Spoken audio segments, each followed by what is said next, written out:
People are always asking me, Andrew, what is your favorite underappreciated Nintendo game? And I always have to say, Phantom Fighter. Phantom Fighter is a game that is easy to acquire. It's going to be in your bargain bin for $7 to $10, and I think it has an excellent cover art, and I'm surprised people do not pick it up, take it home, and play it.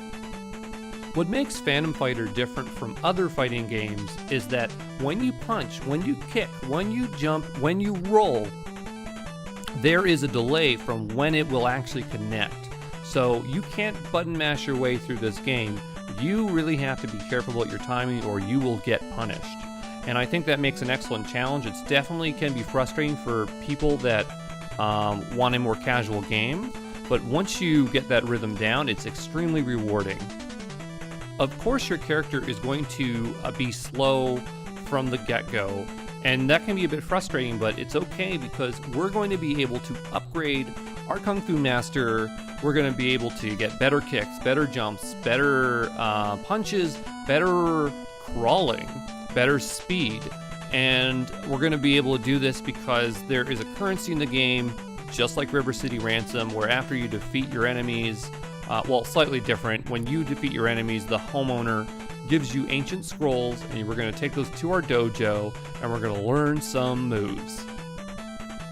The game is light on story, which you kind of expect from a NES game, and doesn't bother me because I love jumping into a game, but let's cover it a little bit. So the game does take place in feudal China, and you are a Kung Fu Master, and you are clearing out these towns of these hopping vampires. And there are 8 towns to clear, so it's not a very long game. You can beat this game in 4 hours, and if you don't want to beat in one sitting, there is a password system. Each town is uniquely laid out, but you're pretty much going to find the same thing in each town. There's going to be a temple for healing, there's usually going to be a dojo. There are some buildings that after you liberate them, you will get special items that you can use in fighting, which you definitely will need for some of these bosses because your regular moves aren't going to cut it. To progress in the game, all you have to do is find 3 special buildings where you fight 3 hopping vampires, and you're going to collect 3 special orbs to unlock the door at the end of town to fight the boss. You're going to rinse and repeat for 8 levels, and then you're going to win. That's it. There is one element to the game that I don't enjoy, and it's the trivia question that you get asked every time you go to the dojo before you can spend your ancient scrolls. It does feel a bit shoehorned in there, and I guess it's not that hard, but it's just one step I don't enjoy doing, and it can be tiring to walk from the back door to the front door of the dojo, but it's a minor complaint to a game that overall is quite excellent. What makes this game go from good to great, honestly, is the music. The music, it is like Tetris in that it is short and it is simple, but it really complements the gameplay. And as you keep on playing, and the more you hear this music, the more rewarding the game gets.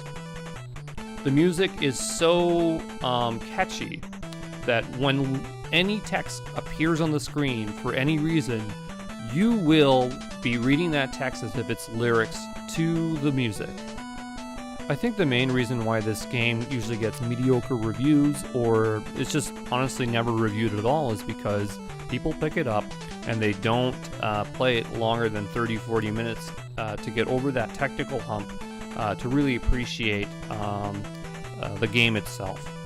Because once you do learn how to play this game, it just becomes more and more rewarding because you've gotten over that obstacle, that technical challenge.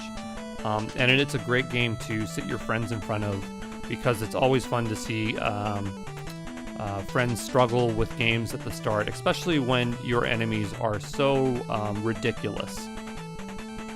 So that's all I can say about Phantom Fighter, and if you do see it, definitely add it to your collection. It is a cheap and an inexpensive game, it has a great soundtrack, and it's fun with friends.